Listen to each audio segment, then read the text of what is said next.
Huy! Ako nga pala yung makikita nyo sa video na to. Hindi rin ako makapaniwala na umabot tayo rito. Dahil sa napakarami nangyari sa atin, hindi ko akalain na makakakit pa pala tayo ng entablado na to. To make the long story short, umpisa natin yung araw na to sa pagising ko.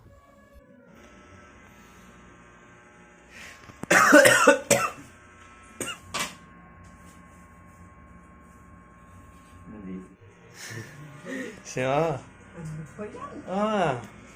Mag-video lang ako. Mag-vlog lang ako. Ngayon, tamang bihis lang tayo para sa pagpasok natin sa trabaho. Ayan, tamang sapatos at sintas lang. Yan, daling-dali at sabay kinuha ko yung camera dyan. Hey guys, papasok na ako. Mama. Si Papa.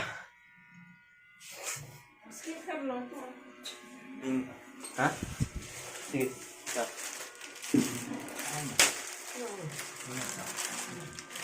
Breadsticks. We are back on vlogging. Kung tatakay ako kung ano meron ngayon is gusto ko lang sabihin na ito yung last day of being a working student natin. Samahan nyo ako dito. Papakita ko kung ano yung ginagawa ko habang pinagsasabay ko yung pag-aaral at pagtatrabaho. So ngayon guys, ang unang agenda natin is pumasok ngayon sa trabaho. At mamaya pagka-uwi naman natin ng trabaho is papasok na ulit tayo. Papasok, hindi pala, graduation na pala natin. Kaya bayan. Tuwing pumapasok pala ako ng trabaho, palagi ako nagko-commute. Yan, tamang tricycle lang, papunta sa sakayan ulit. Yan.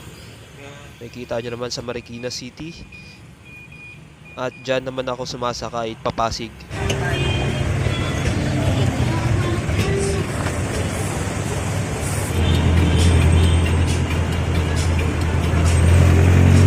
Dito tayo, naglalakad. Malapit na tayo. Ganito nga pala yung daily routine ko kapag pumapasok ko ng trabaho. Yung tipong sobrang aga mo na pumasok pero malilate ka pa rin. Time check ngayon is 7:30 PM. Sakto lang. Buti di tayo na late. Kasi sobrang traffic sa Pasig. Gusto ko lang din pala i-share sa inyo na nagtatrabaho ako sa isang BPO company ngayon. Schedule ng shift ko is night shift talaga, graveyard talaga ako ngayon. Dahil kinabukasan, graduation ka naman. And ang schedule ng graduation ko is 11 AM. Kahit pa paano makakatulog pa ako ng kahit sandali sa bahay. Dahil siguro makakauwi ako sa bahay namin ng mga 6 AM. Yun, makakatulog ako ng mga 2 oras. Then, yaya agad. After na mahabang biyahe, nandito na tayo sa papasukan natin. At mag-i-in na tayo ngayon at baka tayo ay malate pa. Ice cream date. Anong itirahin natin ice cream? Oo. Sa'yo? Sa akin, ano dyan? Lang. Vanilla. Balik mo naman. Binisig mo. Ito. Isa lang. Bayaran mo na. Balik mo naman, sarado mo naman to.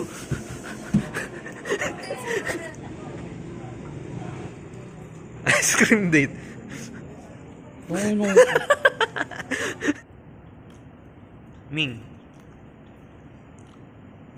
Oh, time check natin ngayon 5 AM ng umaga. Kaka-out ko lang at pauwi na rin ako sa bahay namin. Sana makatulog pa tayo at makapagpahinga sa bahay.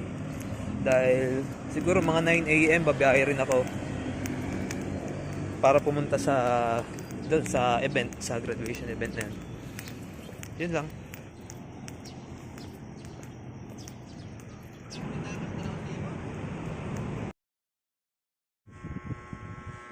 Pang 10:20 AM at nagbabasa na kami rito. Mama. Ma. Uy. Naghihintay ng booking, oh. So yun guys, naghihintay na lang po tayo ng booking dito. Nagre-request ng picturean yung mama ko. Sige, picturean kita, ma. Kasama sa akin, ha? Oo, eto. Ayan. 1, 2. Yan, napicture na kita.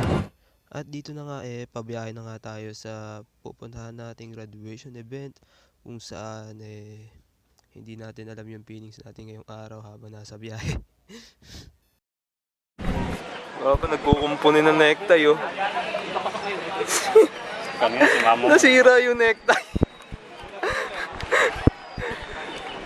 Nabigla pa, nasira yung necktie.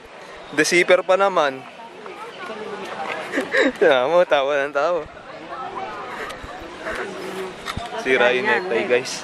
Yan. Kita mo naman ginagawa pa ng para. Kayo, Seryoso. Seryoso. Yung anak niya gagraduate na.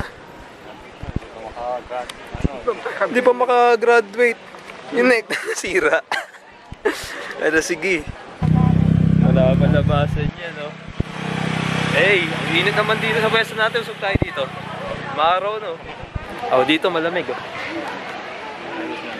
Nasira, oh, dito ka. Taga-ayos po. Maayos pa ba yan? Ayan. Nakalagay na yung straw. May kita naman yung straw.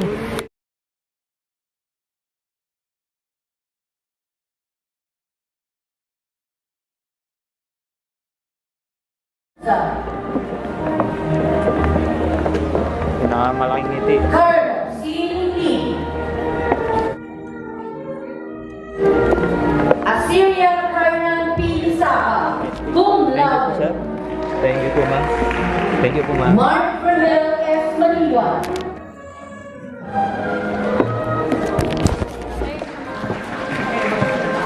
Dali na, boy. Daniel L. Noir. Pwede na umuwi. Recorded ba? Pare, dali na. Alis na. Salamat. Salamat. Nasaan na susugaran? Salamat. Hindi ko napapatagalin yung video na to. Maraming salamat sa mga tao sumuporta sa atin mula umpisa. Kayo ang dahilan kung bakit ako umabot dito. Sa mga magulang ko na gumabay sa akin, sa kapatid, mga pinsan, sa dalawa kong nanay, sa mga kaibigan ko na hindi nakapagtapos ng pag-aaral dahil may mga obligasyon, at sa mga nakasabayan ko magtapos ngayon. Para sa inyo to lahat. Thank you rin po Lord dahil hindi niyo ako pinabayaan sa mga hamon sa buhay. Nakatapos na pala ako ng pag-aaral. Tapos na yung pagiging estudyante natin sa paaralan. Pero never naman tayo titigil na maging estudyante sa tunay na buhay.